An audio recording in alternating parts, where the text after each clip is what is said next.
Assalamualaikum warahmatullahi wabarakatuh. Alhamdulillahirrabbilalamin. Wassalatu wassalamu ala ashrafil anbiya wal mursalin wa ala alihi wa sahbihi ajma'in. Amma ba'du. Para pemirsa yang dirahmati Allah subhanahu wa ta'ala, Alhamdulillah kita bisa berjumpa lagi di channel Faidah Doa ini.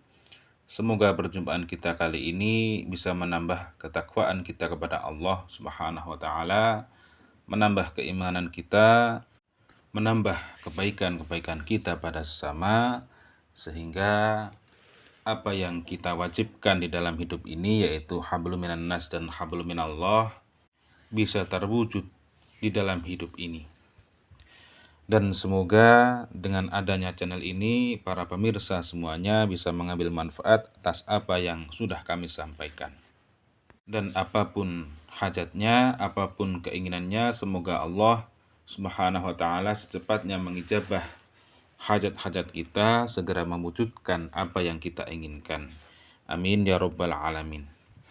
Para pemirsa yang dirahmati Allah Subhanahu wa ta'ala, apabila Anda mengharapkan sesuatu ingin cepat terwujud, hajat Anda segera terkabul dan doa-doa Anda segera diijabah oleh Allah Subhanahu wa ta'ala, maka Anda wajib tahu 3 hal ini, yaitu yang pertama, Anda harus introspeksi diri atau muhasabah diri, dalam artian Anda harus menyesali dosa-dosa Anda, menyesali sesuatu yang sudah Anda lakukan yang tidak disenangi oleh Allah Subhanahu wa ta'ala. Dan Anda harus melakukan sholat taubah terlebih dahulu dan tidak akan mengulangi dosa-dosa yang sudah Anda lakukan di waktu lampau. Rasulullah SAW bersabda, "Kullu bani Adama khata'un wa khairul khata'ina tawwabun." Setiap anak Adam pasti, atau setiap manusia pasti berbuat salah, dan sebaik-baik orang yang berbuat kesalahan adalah orang yang bertaubat. Maka dari itu, dengan merujuk hadis tersebut, kita sebelum meminta kepada Allah Subhanahu wa ta'ala, maka lakukan terlebih dahulu yaitu sholat taubah 2 rakaat. Dan untuk yang kedua, Anda harus yakin bahwa doa-doamu akan diijabah oleh Allah Subhanahu wa ta'ala. Wa an Abi Hurairah radhiyallahu an anna Rasulullah sallallahu alaihi wasallam qala yaqulullahu ta'ala, "Ana 'inda dhanni 'abdi bi wa ana ma'ahu idza dzakarani. Fa in dzakarani fi nafsihi dzakartuhu fi nafsi. Wa in dzakarani fi mala'i dzakartuhu fi mala'i khairi minhum." Dari Abu Hurairah radhiyallahu an, ia berkata bahwa Nabi sallallahu alaihi wasallam bersabda, Allah Ta'ala berfirman, "Aku sesuai prasangkaan hamba-hambaku. Aku bersamanya ketika ia mengingatku. Jika ia mengingatku saat bersendirian, aku akan mengingatnya dalam diriku. Jika ia mengingatku di suatu kumpulan, aku akan mengingatnya di kumpulan yang lebih baik daripada itu."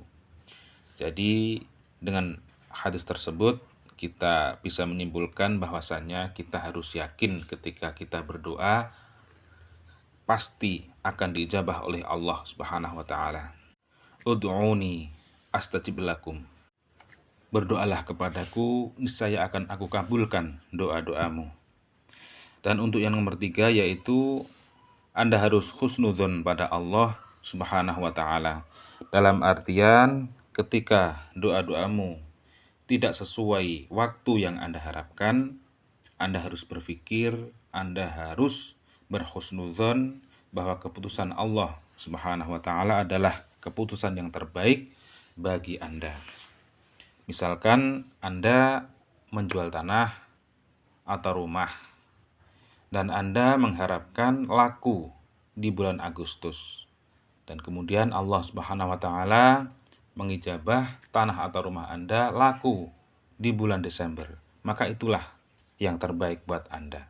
Karena bisa saja ketika Anda mengharapkan laku di bulan Agustus, Anda terkena musibah atau Anda terkena urusan-urusan yang Anda tidak sukai.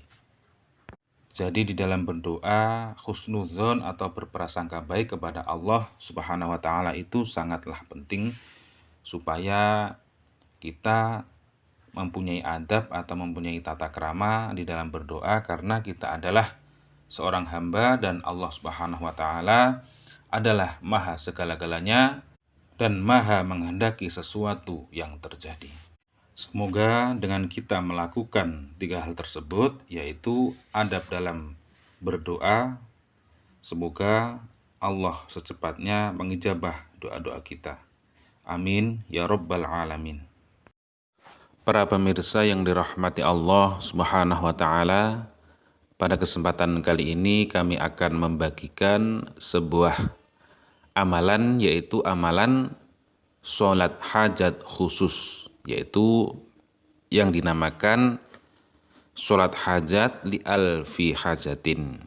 Di dalam kitab Fawaid halaman 100 disebutkan barang siapa mengharapkan atau ingin melakukan sholat hajat li alfi hajatin tersebut dengan tata cara dilakukan pada malam Jum'ah, dan sebelum melakukan sholat hajat mandi terlebih dahulu, kemudian memakai pakaian yang suci dan bersih, dan waktu melakukannya yaitu waktu sahur atau waktu tahajud, yaitu jam 12 malam ke atas, yaitu sekitar jam 2 ataupun jam 3 atau hampir subuh, sebelum subuh lah, itu waktu-waktu sahur. Maka apapun hajatnya, insya Allah Allah akan segera mengabulkan apa yang diinginkannya. Dan adapun tata cara atau kaifiyah mengamalkan sholat hajat li alfi hajatin tersebut, yaitu yang pertama, niat sholat hajat 2 rakaat, yaitu usolli sunnatal hajati rakaataini mustaqbilal qiblati adaan lillahi ta'ala. Kemudian rakaat yang pertama membaca surat Al-Fatihah 1 kali. Setelah membaca surat Al-Fatihah, membaca surat Qul ya ayyuhal kafirun sebanyak 10 kali. Dan kemudian untuk rakaat yang kedua, yaitu membaca Al-Fatihah 1 kali dan dilanjut membaca surat Ikhlas sebanyak 10 kali, yaitu Qul huwallahu ahad ila akhirih sebanyak 10 kali. Kemudian setelah salam, kemudian sujud. Nah, di dalam sujud tersebut membaca sholawat sebanyak 10 kali dan dilanjut membaca subhanallah walhamdulillah wala ilaha illallah wallahu akbar wala haula wala quwata illa billahil aliyyil azim sebanyak 10 kali. Kemudian dilanjut membaca Rabbana atina fid dunya hasanah wa fil akhirati hasanah wa qina adzabannar sebanyak 10 kali. Kemudian Anda sebutkan hajat-hajat Anda, kemudian ditutup dengan wassallallahu ala sayyidina Muhammadin walhamdulillahi rabbil alamin. Demikian, wallahu a'lam, wassalamualaikum warahmatullahi wabarakatuh.